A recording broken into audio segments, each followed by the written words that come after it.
Olá, queridos alunos, espero encontrá-los todos bem, com saúde, tranquilos e bem dispostos. Vamos iniciar mais uma aula de ciências à distância da nossa escola Paulo Sarazate. Eu sou o professor Johnny e esse aqui embaixo é o meu e-mail, profjohnnyquimico@gmail.com. A nossa aula de hoje é a aula de número 5, tem como título Astros e Corpos Celestes. Vamos falar um pouco sobre eles. Tudo bem? E o que vamos falar sobre nossa aula de hoje? Vamos falar sobre os astros e corpos celestes, falaremos sobre o Sol, falaremos sobre a Lua e a importância desses dois astros celestes na nossa vida. E para encerrar, vamos fazer uma pequena atividade. Vamos adiante? Mas, para início, para a nossa atividade anterior, bem, na nossa atividade anterior, foi perguntar para vocês o que é o sujeito ou objeto em uma pesquisa experimental. Bem, o sujeito de uma pesquisa é o próprio objeto da pesquisa. Eles são a mesma coisa. Isso quer dizer que eu tenho que saber quem ou o que eu vou pesquisar, ok? Então, se o objeto da minha pesquisa, se o foco da minha pesquisa é descobrir a cura para o câncer, o meu objeto, o meu sujeito da pesquisa é a cura do câncer, ok? A partir daí, eu vou elaborar maneiras de descobrir a cura do câncer. Entenderam? Na nossa segunda questão, nós temos o que é o plano experimental. Bem, plano experimental é a elaboração de como será realizado o experimento. Ou seja, é um conjunto de ações, de técnicas, de ambientes, de pessoas, de instrumentos que vão compor o meu experimento, ok? Então, esse conjunto de técnicas são as maneiras como eu vou realizar meu experimento. Daí eu tenho que perceber o ambiente que eu vou me inserir, tá? A luz, o barulho, a música, tá? A temperatura e a organização, ok? O que eu vou utilizar, aqueles objetos, aquelas coisas que vão fazer parte do meu experimento, tá? Então o plano experimental é definir tudo isso.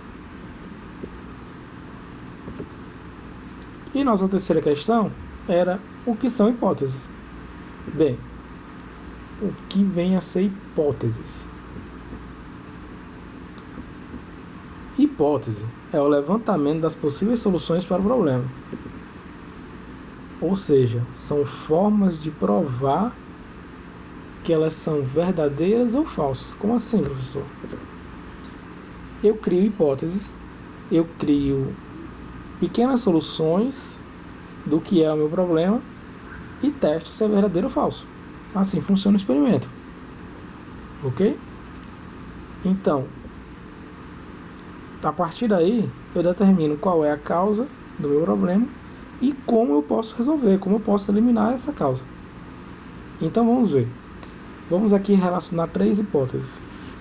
Está faltando energia na minha casa. São 10 horas da noite e está faltando energia na minha casa. Hipótese 1. A primeira hipótese. Está faltando energia no bairro inteiro. Hipótese número 2. Está faltando energia na minha casa porque eu não paguei a conta de energia, veio a Coelce e cortou.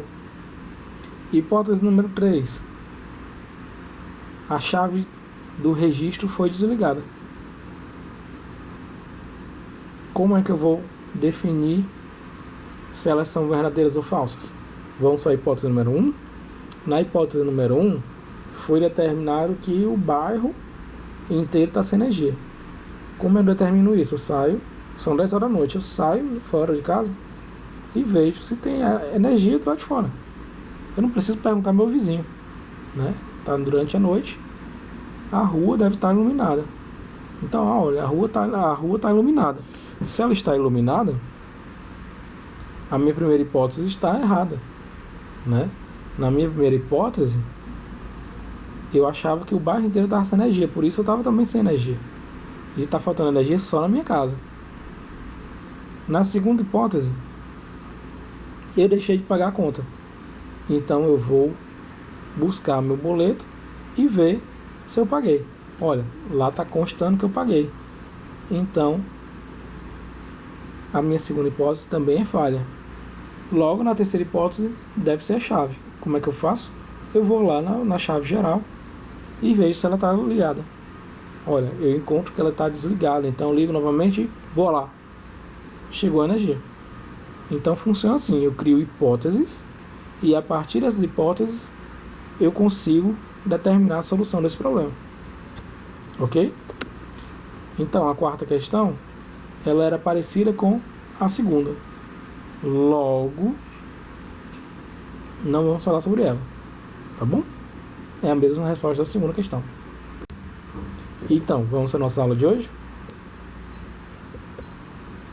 A nossa aula de hoje se refere à unidade 6 do nosso livro didático. Ela tem como título Como o Sol e a Lua influenciam nossas vidas. Ela faz parte das páginas 190 até a 227 do livro didático. Tá ok? Então, vamos falar um pouco do planeta Terra? Então, nosso planeta Terra, ele faz parte de um sistema solar. O sistema solar é formado por 8 planetas e uma estrela, o Sol, né, que está no centro.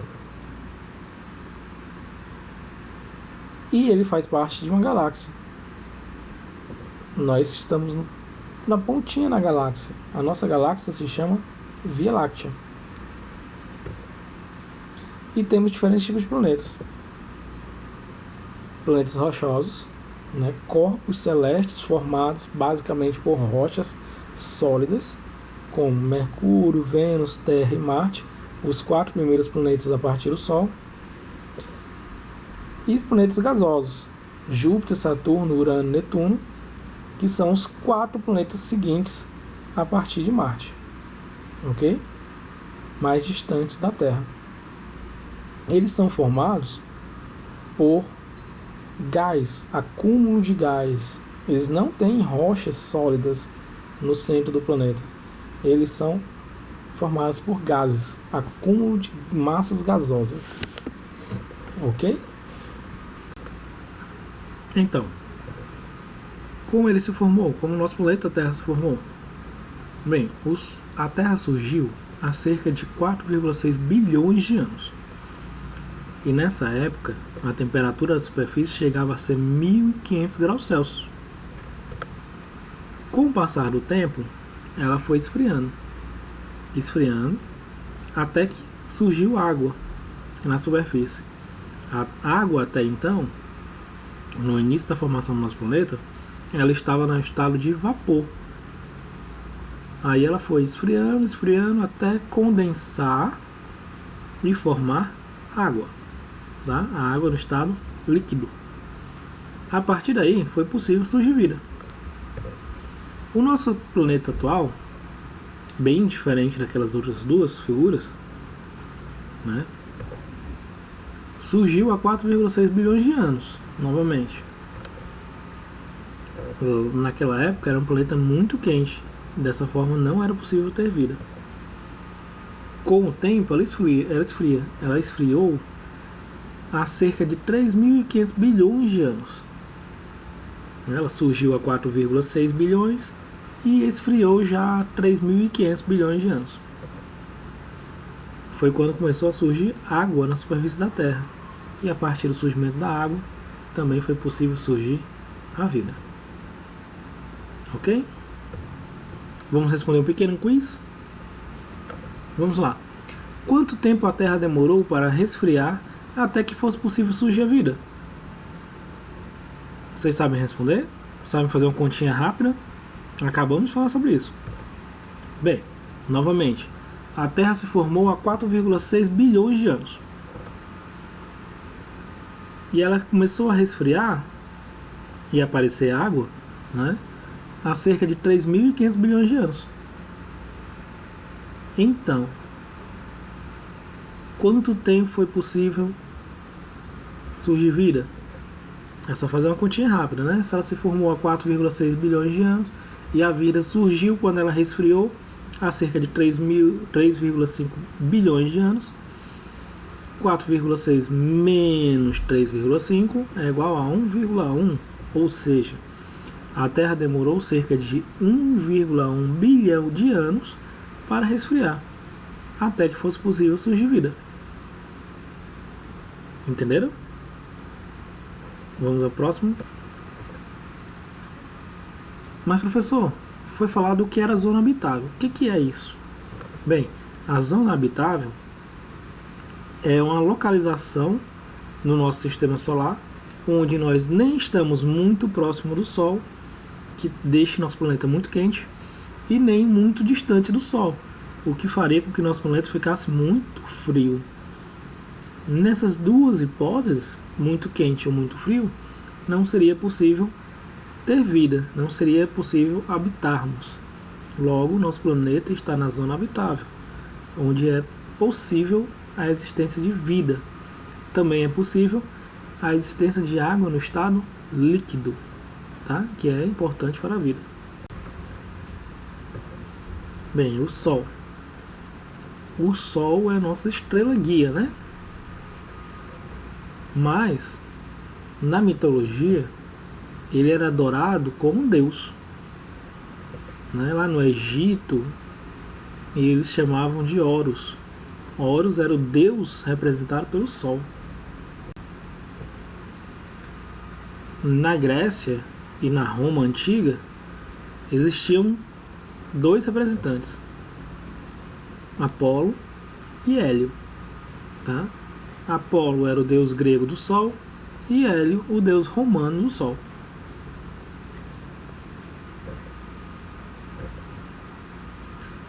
No hinduísmo, né, a divindade que representa o Sol se chama Surya. Já os incas representavam a divindade do Sol como sendo Apu Inti, né, ou Deus do Sol. E aqui mais perto nós temos o Guaraci, né, que é o Deus Deus Sol para os indígenas, tá? Do Tupi-Guarani. Mas e aí? O nosso Sol, ele é um de vários outros sóis que existem tanto na nossa galáxia como no universo. Se vocês observarem a figura, o nosso Sol, ele é esse menorzinho que tem aqui na figura. Existem vários outros sóis no nosso universo e outros bem grandes, tá?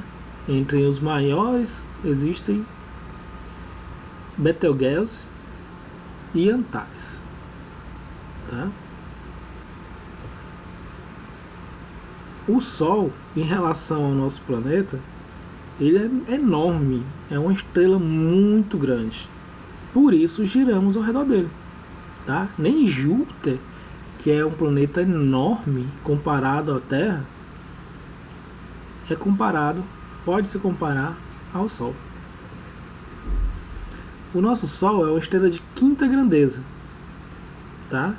Existem estrelas super gigantes como estrelas muito pequenas. E quanto maior a estrela, tá, maior é a temperatura. As estrelas maiores chegam a possuir 30.000 kelvins de temperatura, enquanto o nosso está cerca de 6.000 graus Kelvin, tá? É o equivalente a 6.000 graus Celsius, ok? E as menores são cerca de 3.000 graus.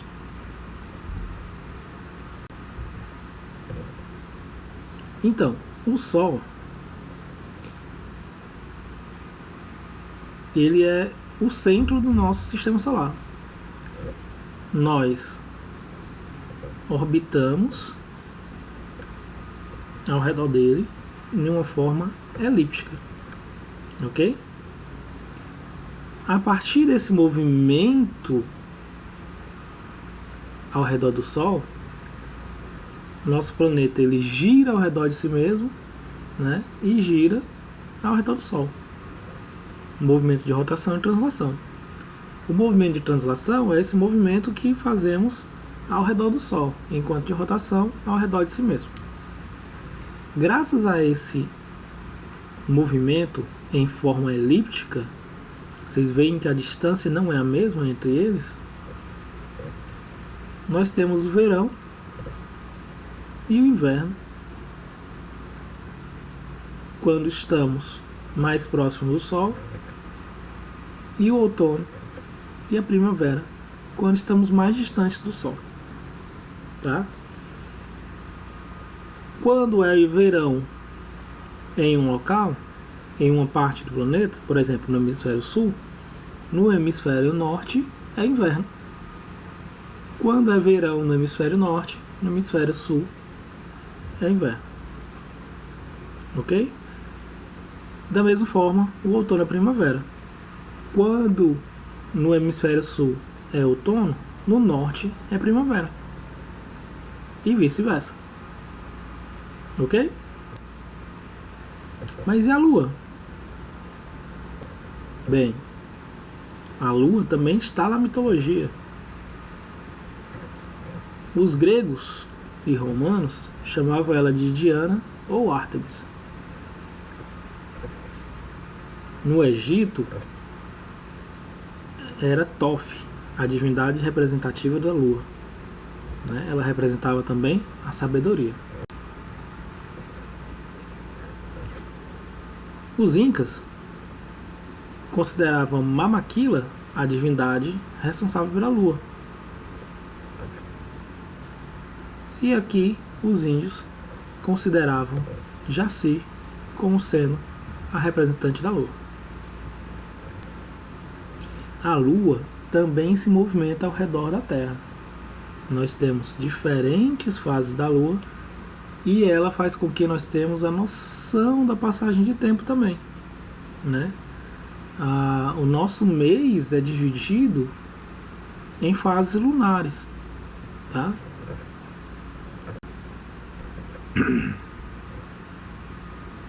Ela também regula as marés. Nós temos as chamadas marés vivas, tá? Que é quando ela está alinhada com o Sol. E temos as marés mortas, quando ela está perpendicular ao Sol. A Lua, tá? Quando ela está como ela é mais próxima da Terra, ela atrai um pouco, devido à sua gravidade, ela atrai um pouco da água da Terra, fazendo com que nós tenhamos marés baixas, marés altas, tá? O Sol também faz a mesma coisa, só que aí é chamado de maré solar. E ela se divide em 3 fases, tá? A Lua nova, a Lua cheia, a Lua crescente e a Lua minguante. Você com certeza parou para admirar a Lua várias vezes durante o mês. Bem, então vamos para mais um quiz. Que nome damos ao evento celeste em que a Terra fica entre o Sol e a Lua? Bem, a Terra fica entre o Sol e a Lua.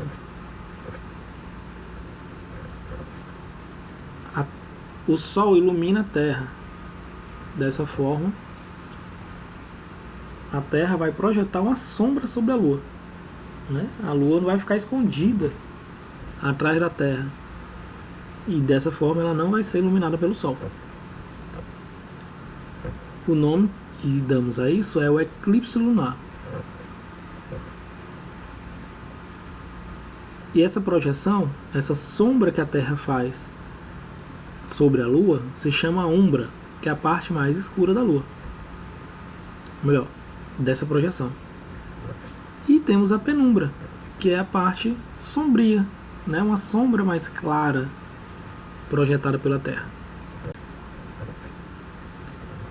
Então, temos o eclipse lunar, onde a Terra vai projetando a sombra sobre a Lua até esconder ela totalmente e depois passar. E temos o contrário, quando a Terra não está entre o Sol e a Lua, e sim a Lua está entre o Sol e a Terra. A esse fenômeno nós chamamos de eclipse solar, onde o Sol é escondido pela Terra em alguns locais. Aí nós temos eclipses reais, anulares e total, tá?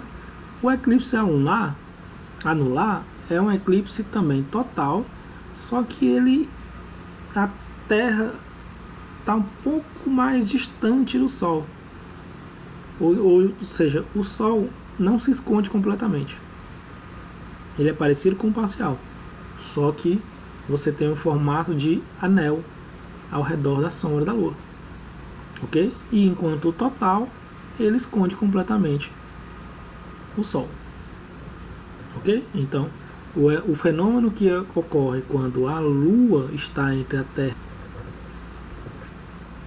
e o eclipse, hoje em dia, é um fenômeno muito comemorado, nós admirado, por assim dizer. Então, desde o século XVII, por aí, onde as civilizações já tinham a sabedoria de que isso não tem nada de mais, elas paravam para admirar esse fenômeno chamado eclipse. Mas, antigamente, quando o Sol era escondido pela Lua, ou a Lua desaparecia à noite, isso era um fenômeno que causava muito medo, muita ansiedade, e as pessoas achavam que Deus estava castigando elas. Para isso, elas faziam rituais, sacrifícios, para que a Lua ou o Sol retornasse, né? Eram tempos muito difíceis, fazia as pessoas terem muito medo do que estava acontecendo.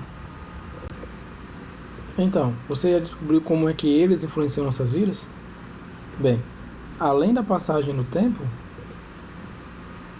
da noção de dia, de noite, de horas, né? Manhã, tarde, madrugada, eles influenciam a nossa vida simplesmente pela passagem do ano, as estações, né? A passagem do mês, além da religiosidade, tá? Que isso foi influenciado há muito tempo atrás, ok? E vamos lá para a nossa atividade? Bem, nós vamos poder fazer nossa atividade de duas formas. A primeira é que junto com a atividade foi deixado o link com a atividade que você vai fazer. Você clica lá no link e faz a atividade. Ou você vai lá no seu livro, olha o caderno, copia lá as questões, responde, tá? As questões 1, 2 e 3 do nosso livro didático, na página 191. Mas atenção, que você, antes de fazer as questões, tem que identificar. Toda vida que você for fazer atividade, seja de ciências, português, geografia, história, você tem que fazer o cabeçalho, tá? Com o nome da escola, o nome do aluno, o nome do professor e da disciplina. Depois disso, você faz as questões, copia e responde, ok? Não risque seu livro. Depois de fazer isso no caderno, você vai bater uma foto, tá? Com a atividade feita de forma legível e vai mandar para o e-mail do professor, no caso, profjohnnyquimico@gmail.com, ok? Mas atenção, ou você faz uma coisa ou você faz outra, ou você responde formulário online ou você copia no caderno e manda para o meu e-mail, ok? E temos uma novidade. Bem, a nossa escola participa da Olimpíada Brasileira de Astronomia e Astronáutica. E ano passado, nós tivemos 6 medalhistas. Tá? Foram medalhas de bronze. E esse ano, quem sabe você não pode se tornar um medalhista. Vamos falar dela mais tarde. Ok? Então, agradeço a todos. Fiquem atentos. Fiquem saudáveis, tranquilos e cuidado com o próximo e com vocês mesmos. Fiquem atentos às nossas redes sociais, ao nosso Instagram, ao nosso WhatsApp e ao nosso YouTube. Assinem o canal, assinem o WhatsApp e até a nossa próxima aula. Abraço.